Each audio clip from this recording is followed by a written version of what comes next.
కంచ గచ్చిబౌలి భూముల వ్యవహారాన్ని BRS working president KTR కీలక మలుపు తిప్పారు. ఆ భూములు టీజీఐఐసీకి చెందకపోయినప్పటికీ ఆ సంస్థ ఐసీఐసీఐ బ్యాంకుకు తాకట్టు పెట్టింది. ఐసీఐసీఐ బ్యాంక్ ఆ భూములు తమ పేరుపై రిజిస్ట్రేషన్ చేసుకోకుండానే 10,000 కోట్లనిచ్చింది. ఆర్బీఐ నిబంధనలకు వ్యతిరేకంగా జరిగిన ఈ లోన్ ప్రాసెస్ ప్రక్రియను జరిపించిన ఓ సంస్థకు 170 కోట్లు ముట్టాయి. ఇవన్నీ కేటీఆర్ బయటపెట్టడంతో రాజకీయంగా కూడా పెను సంచలనమవుతోంది. బ్యాంకింగ్ రంగంలోనూ ఐసీఐసీఐ బ్యాంక్ తీరుపై చర్చ ప్రారంభమైంది. కంచ గచ్చిబౌలి ల్యాండ్స్ ప్రభుత్వానివా అటవీ శాఖవా అన్న దానిపై వివాదం ఉంది. ఇలాంటి సమయంలో బ్యాంకులు తాకట్టు పెట్టుకోకూడదు, కానీ పెట్టుకున్నాయి. ఇప్పుడు ఐసీఐసీఐ బ్యాంకుకు పెను సమస్యగా మారే అవకాశం ఉంది.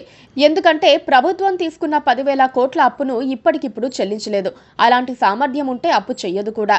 భారత రాష్ట్ర సమితి వర్కింగ్ ప్రెసిడెంట్ కేటీఆర్ బయటపెట్టిన పత్రాలతో స్కామ్ తేటతెల్లమైంది. నిజానికి ఇది చిన్న స్కామ్ కాదు. ఓ ప్రైవేటు బ్యాంక్ ప్రజల సొమ్ముతో ఆటలాడిన తీవ్రమైన అంశం. కేంద్రం, ఆర్బీఐ ఇప్పుడు దీనిపై దృష్టి సారించాల్సి ఉంది. విచారించకపోతే బీజేపీ, రేవంత్ ఒకటే అని కేటీఆర్ అన్న మాటల్లో నిజం ఉందని సామాన్య జనం అనుకునే అవకాశం ఉంది. కంచ గచ్చిబౌలి భూములపై న్యాయపరమైన వివాదాలన్నీ పరిష్కారమైన తర్వాత ఆ భూములను ఐసీఐసీఐ బ్యాంకులో తాకట్టు పెట్టామని రేవంత్ రెడ్డి ప్రభుత్వం చెబుతోంది. ఈ లావాదేవీని పూర్తి చేయడానికి ఓ ఫైనాన్స్ సేవల సంస్థతో ఒప్పందం చేసుకున్నారు. బ్యాంకులో తాకట్టంటే చిన్న విషయం కాదు, అది కూడా ఓ స్థలం విషయం. ఆ సంస్థ అన్ని వ్యవహారాలు చక్కబెట్టింది. 10,000 కోట్లు అప్పు ఇప్పించింది. ఆ డబ్బు ప్రభుత్వం ఖాతాలో పడ్డాయి. ఈ సేవలు అందించినందుకు ఆ సంస్థ 170 కోట్లు తీసుకుంది. అసలు ప్రభుత్వానికే ఓ పెద్ద వ్యవస్థ ఉంటుంది. అలాంటప్పుడు ఈ ప్రైవేటు బ్రోకరేజ్ సంస్థతో పనేముంటుంది? అప్పనంగా 170 కోట్ల రూపాయలు ఎందుకు చెల్లించాల్సి వచ్చిందన్నది ఇప్పుడు బయటకు రావాల్సిన అంశం. 400 ఎకరాల భూమి విలువ 5,239 కోట్లు అని స్టాంప్స్ అండ్ రిజిస్ట్రేషన్స్ శాఖ చెప్పింది.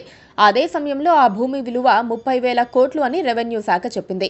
విలువలో ఇంత తేడా రావటంలోనే అసలు గూడుపుటాన్ని కనిపిస్తోంది. అదే సమయంలో ఇక్కడ ఐసీఐసీఐ బ్యాంక్ మార్కెట్ విలువను అంచనా వేసి రుణమిచ్చింది. ఏ బ్యాంక్ అయినా ప్రభుత్వ విలువను మాత్రమే పరిగణలోకి తీసుకుంటుంది. కోర్టు కేసులు పరిష్కారం అయ్యాక ఆ భూమి టీజీఐఐసీకి బదలాయించారని జీవో ఇచ్చారు. కానీ అధికారికంగా బదలాయింపు జరగలేదు. అంటే తమది కాని భూమిని టీజీఐఐసీ ఎలా తాకట్టు పెట్టింది? కేటీఆర్ చెబుతున్న బ్రోకరేజీ సంస్థ trust investment advisors private limited. ఈ కంపెనీ వెనక ఉన్న బీజేపీ ఎంపీ ఎవరో తెలిస్తే అసలు గుట్టు విడిపోయే అవకాశం ఉంది.